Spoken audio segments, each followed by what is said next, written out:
ఇర్మియా గ్రంథము 31వ అధ్యాయము 9వ వచనంలో మనం గమనించినట్లయితే, వారు ఏడ్చుచూ వచ్చెదరు, వారు నన్ను ప్రార్థించుచుండగా నేను వారిని నడిపించదును.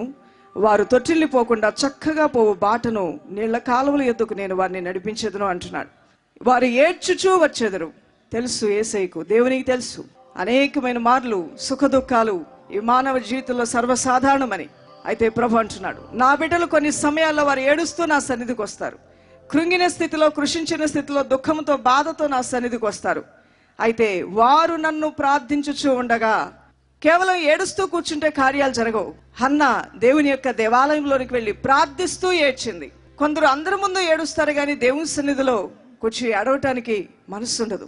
అయితే దేవుని భక్తులైన మనం, నీ కన్నీటి బొట్లు ఆయన తన కవిల్లో దాచుకుంటాడు. విరిగి నలిగిన హృదయంతో నువ్వు చేసే ప్రార్థనలు ఆలకించడానికి ప్రభు ఆత్మస్వరూపిగా మన మధ్యలో ఆయన ఆవరించి ఉన్నాడు. దేవుని బిడ్డలారా, నా బిడ్డలు తప్పకుండా దుఃఖము ఏడుపుతో నా సన్నిధికి వస్తారు. వచ్చిన వారు ఏం చేస్తారంటున్నాడు దేవుడు? ప్రార్థిస్తారు అంటున్నాడు.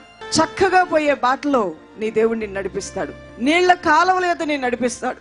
నీళ్ల కాలువల యొద్ద నాటబడిన చెట్టు అన్ని కాలాల్లో పచ్చగా ఉంటుంది. నీళ్ల సదుపాయం ఉన్నటువంటి వ్యవసాయ భూములకు అధికమైన రేటు ఉంటుంది.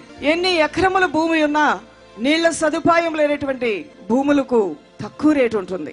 కొంచెము భూమి అయినా, కొంచెము వ్యవసాయ భూమి అయినా అది నీళ్ల సదుపాయం ఉంటే ఏ పంట వేసినా వ్యవసాయకుడు ఆ ఫలాన్ని పొందుకుంటాడు. కాబట్టి నీటి సౌకర్యం ఉన్నటువంటి పొలాన్నే కొనాలనుకుంటాడు. దేవుని ప్రజలారా, ప్రభు అంటున్నాడు, నీటి కాలువల యొద్ద నాటబడిన చెట్టు వలె నువ్వు అన్ని కాలాల్లో పచ్చగా ఉంటావని ప్రభు నీకు వాగ్దానం చేస్తూ ఉన్నాడు. మంచి త్రోవలలో నేనే నా బిడ్డలు నడిపిస్తానంటున్నాడు. ఇవి రెండు ప్రభు నీ జీవితంలో చేయాలంటే నువ్వు చేయవలసింది ఒక్కటే. వారు నా సన్నిధికి ఏడ్చుచూ వచ్చెదరు, వారు ప్రార్థించుచుండగా నేను వారిని నీటి కాలువల యొద్ద నాటుతానంటున్నాడు. ఎంతమందికి నీటి కాలువల యొద్ద నాటబడాలని ఆశగా ఉంది? దేవుని బిడ్డలారా, ఇటువంటి స్థితిలో ఎంతో మంది పరిశుద్ధమైన బైబిల్ గ్రంథంలో దుఃఖంతో, వేదనతో, బాధతో ఆయన సన్నిధికి వచ్చి ప్రార్థన చేయగా వారికి త్రోవలు ప్రభు సరళపరిచాడు. ఎండినటువంటి ఆకుల వెనుక మరలా పచ్చని చిగురు ఉంటుందని ఆ వాస్తవాన్ని దేవుడు తన భక్తుల జీవితంలో నెరవేర్చాడు. ఆకులు రాలిపోతున్న చెట్టును చూస్తే తెలియని వాళ్ళు అనుకుంటారు, ఇక ఇది చనిపోతుందేమో ఈ చెట్టు అని. ఒక ఆకు, ఎండిన ఆకు రాలుతూ ఉండగానే దాని వెనక నుంచి పచ్చని చిగురు అనేది ఉంటుంది. అలానే దేవుని యొక్క భక్తుల జీవితంలో కూడా నీ జీవితంలో నువ్వు పడిపోతున్న సమయంలోనే నిన్ను ఉద్ధరించడానికి దేవుని యొక్క దక్షిణ హస్తం నీకు తోడుగా ఉంటుంది. ఆయన సన్నిధిలో ఉన్నటువంటి సంపూర్ణ ఆశీర్వాదాలు మీరు మోసుకొని వెళ్తారు, దీవెనలు మీరు మోసుకొని వెళ్తారు. ప్రభు మీకు ఇస్తున్నటువంటి వాగ్దానం, నా ప్రజలైన వారు ఏడుస్తూ నా సన్నిధికి వస్తారు. దుఃఖముతో వస్తారు, రోగములతో వస్తారు, గుండె చెదిరిపోయిన పరిస్థితిలో వస్తారు, ఒంటరితనంతో వస్తారు, ఏకాంగులుగా వస్తారు, విధవరాండ్రుగా వస్తారు, శ్రమల చేత ఏడ్వబడిన స్థితిలో వస్తారు, అవమాన భారముతో వస్తారు, కృంగినే స్థితిలో వస్తారు. ఇక జీవితంలో ఏముంది, అప్పులు పాలైపోయాను, సమస్యల వలయంలో చిక్కబడ్డాను, ఆత్మహత్య చేసుకోవాలనే పరిస్థితి తలంపులతో కూడా వస్తారు. అయితే నేను వారిని ఉద్ధరిస్తాను. వారు చేయవలసింది ఒక్కటే, దుఃఖముతో వచ్చే నా బిడ్డలు వారి దుఃఖము నుంచి విడుదల వారు పొందాలంటే వారు ప్రార్థన చేయుచూ ఉండగా వారి త్రోవలను నేను సరళపరిచి నీటి కాలువల యొద్ద నా బిడ్డలు నేను నాటుతాను అని ప్రభు మీకు వాగ్దానం చేస్తున్నాడు. పరిశుద్ధమైన బైబిల్ గ్రంథంలో మనం గమనించినట్లయితే నిర్గమాకాండం 15వ అధ్యాయం 25వ వచనంలో నీళ్లు చేదైపోయాయని ఏడుస్తూ ఉన్నప్పుడు ప్రభు ఆ చేదు నీళ్ళని మంచి నీరుగా, మధురమైన నీరుగా ఆయన మార్చాడు. నిర్గమాకాండం 17వ అధ్యాయం 6వ వచనంలో హోరేబు బండలో ఉండి నీరునిచ్చినటువంటి దేవుడు బండలో నుంచి నీరిచ్చాడు. భూమిలో నుంచి, నేలలో నుంచి కాదు. దేవుని బిడ్డలారా, బండను బద్దలు చేసి ఆయన తన ప్రజల కొరకు నీరునిచ్చాడు. వారు ఏడ్చారు, మాకు నీరు లేదని. బండలు, రాళ్లు, తుప్పలు ఉన్న స్థలముల్లో మేము ఉన్నాం, నీరు లేక మేము చనిపోతామేమో, ఆహారం లేక మేము మరణిస్తామేమో అని దుఃఖపడుతున్న సమయంలో ఆకాశంలో నుండి ఆహారాన్ని పంపించాడు. బండలను బద్దలు చేసి ఆయన ప్రజలకు కావలసినటువంటి నీటిని అనుగ్రహించిన సర్వశక్తి గల దేవుడు మన దేవుడు. న్యాయాధిపతుల గ్రంథం 15వ అధ్యాయం 19వ వచనంలో సంసోను చావనై ఉండగా లేహీలోని గోతిని ఆయన చీల్చి సంసోనుకు కావలసిన నీరుని ఆయన ఇచ్చాడు. ఎంతో బలాఢ్యునైన నేను దాహముతో ఉన్నాను, కేవలం ఒక్క చుక్క నీరు లేక నేను చనిపోవాలా అని వేదన పడుతూ, నీరే లేదు కనుచూపు మేరలో ఎక్కడ చూసినా సరే. అయితే ఇతను బాగా పోరాడాడేమో, శరీరం బాగా అలసిపోయింది, దుఃఖముతో, వేదనతో దేవుని సన్నిధిలో ప్రలాపిస్తూ ఉండగా ఆయన గోతిని చీల్చి సంసోను నిమిత్తమైన నీరుని అనుగ్రహించినటువంటి వాడు. అతనుకున్న ఆ కష్టములో సహాయం చేయడానికి స్నేహితులు లేరు, దగ్గరలో కన్న తల్లిదండ్రులు లేరు. దేవుని బిడ్డలారా, ఎవరూ లేని సమయంలో, దిక్కులేని స్థలాల్లో, దిక్కులేని ప్రదేశాల్లో నీకు సహాయంగా అన్ని సమయాల్లో, అన్ని వేళ నీతో ఉండే, నీలో ఉండే నడిపించే ఆ పరిశుద్ధాత్మ సన్నిధి నువ్వు ఎక్కడికి వెళ్ళినా మోసుకుని వెళ్ళి యోసేపు లాగా. ఐగుప్తుకి వెళ్తే ఏంటి, ఫలించాడు. జైల్లో ఉంటే ఏంటి, కొంతకాలం ఒక దేశానికే ప్రిజన్ నుంచి ప్రైమ్ మినిస్టర్ గా వెళ్ళి దేవుని ఉన్నతమైన మనకి గనపరిచాడు. దేవుని సన్నిధిని మోసుకొని వెళ్ళాడు యోసేపు, ఫలించాడు. ఇంక నువ్వు వాక్యంలో మనం గమనించినట్లయితే మరి యెహోషువ గ్రంథం 10వ అధ్యాయము 13వ వచనం, యెహోషువ యుద్ధములో శత్రువులు జయించలేకపోతున్న సమయంలో చీకటి పడితే యుద్ధం ఆపాలి, అది నియమం. చీకటి పడటానికి ముందుగానే ఇజ్రాయేలీలు ఓడిపోయే పరిస్థితి వచ్చిన్నది. చీకటి పడే సమయానికి శత్రువుల చెయ్యి పై చేయిగా ఉన్నది. అలాంటప్పుడు ఏం చేయాలో అర్థం కాలేదు యెహోషువకి. ఒక ఆలోచన వచ్చింది, ఇంకా కొంత పగలు ఉంటే, వెలుతురు ఉంటే శత్రువుల మీద కక్ష తీర్చుకోవచ్చు, శత్రువుల్ని జయించవచ్చు. కానీ 6 గంటలు అయిపోగానే చీకటి పడిపోద్దే. చీకటి పడకుండా సూర్యుడు అలానే నిలబడి ఉంటే, రాత్రంతా వెలుతురుంటే మా శత్రువులు మేము జయించగలం. నరమానవుడికి రానటువంటి ఆలోచన యెహోషువకు వచ్చింది.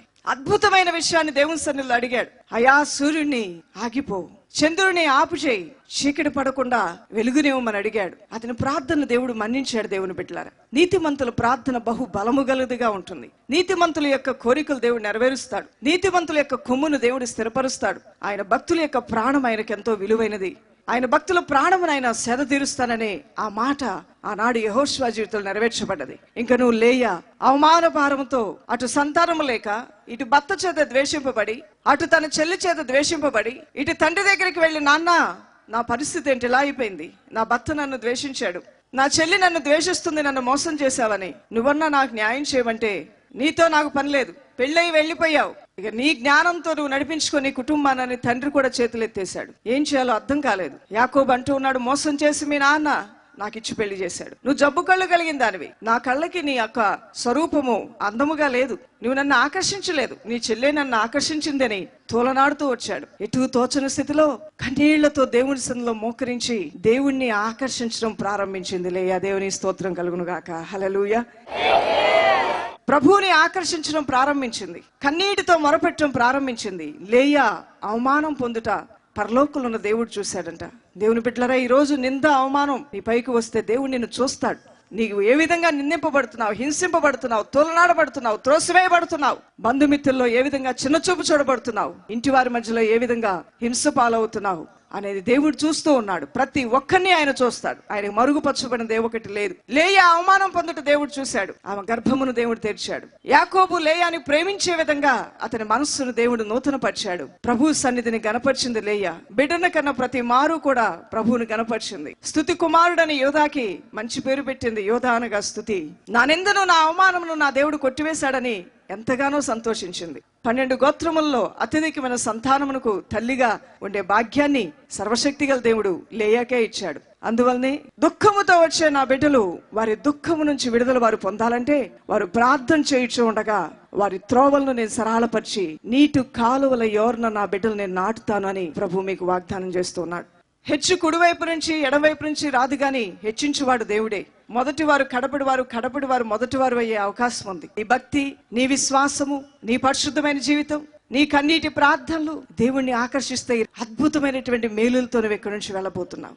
అయ్యా నిన్ను ఆకర్షించే ప్రార్థనలు నాకు నేర్పించయ్యా, నీ సన్నిధిని మోసుకొని వెళ్లే కృప నాకు దయచేయండి నాయనా అని నువ్వు ప్రార్థన చేస్తే నీ పైన ఉన్న నిందను కూడా దేవుడు కొట్టివేస్తాడు. నీ పైన ఉన్న అవమాన భారాన్ని కూడా ప్రభు తీసివేస్తాడు. నీ బాధ, దుఃఖమును, చింతను కూడా ప్రభు తొలగించి నిన్ను బలపరుస్తాడు. దేవుని బిడ్డలారా, రూతు తన జీవితం మోడుబారిపోయింది అనుకున్నది. ఎప్పుడైతే సర్వోన్నతమైన దేవుణ్ణి నమ్ముకొని ఆయన ఆశ్రయించాలని తన జీవితంలో ఒక చక్కటి తీర్మానం తీసుకుందో, మోడుబారిన జీవితాన్ని దేవుడు చిగురింపజేశాడు. ఆమె జీవితంలో అద్భుతమైనటువంటి కార్యం ప్రభు జరిగించినట్లుగా మనం చూస్తున్నాం.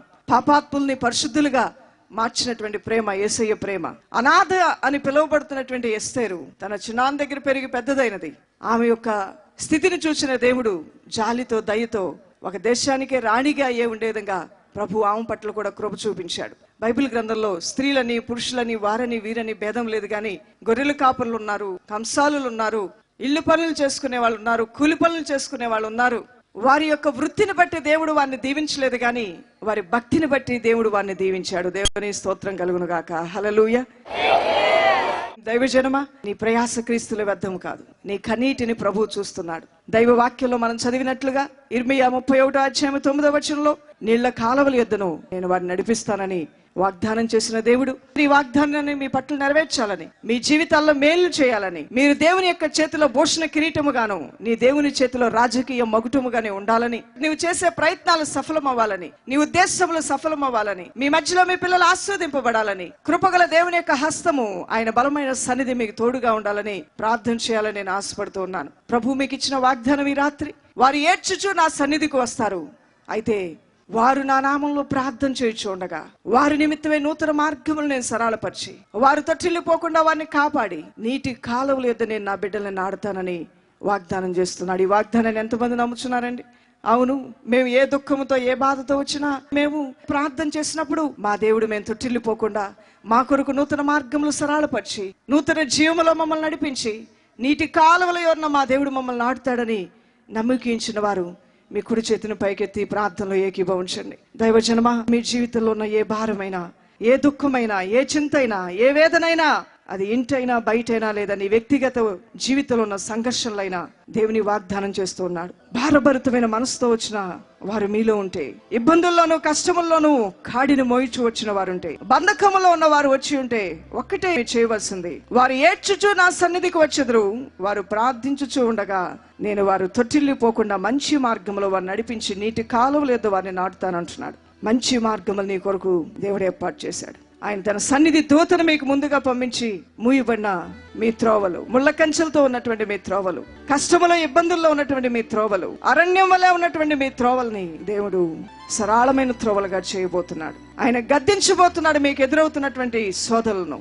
ఆయన బాహుబలముతో మిమ్మల్ని నడిపించబోతున్నాడు. ఆయన కౌగిట్లో, ఆయన అరచేతులు మిమ్మల్ని చెక్కుకొని ఆయన భుజముల మీద మిమ్మల్ని మోయబోతూ ఉన్నాడు. కోడి తన రెక్కల చోట్న తన బిడ్డలను కాయినట్లుగా సర్వోన్నతమైన దేవుని యొక్క నీడలో, ఆయన ఆశ్రయములో, ఆయన కృపలో మీరు నడవబోతున్నారు. దైవజనమా, నిండు మనసుతో ఎందరైతే పూర్ణ హృదయంతో ఈ అవకాశాన్ని సద్వినియోగపరచుకొని నన్ను దర్శించు ప్రభువా, నన్ను తాకు ప్రభువా, నన్ను తట్టు ప్రభువా అని మీరు ప్రార్థన చేస్తూ ఉండగానే మీ కొరకు నూతన మార్గం సరళపరచబడబోతున్నారు. మీరు నీటి కాలువల యొద్ద నాటబడే చెట్లు వలె ఉండబోతున్నారు.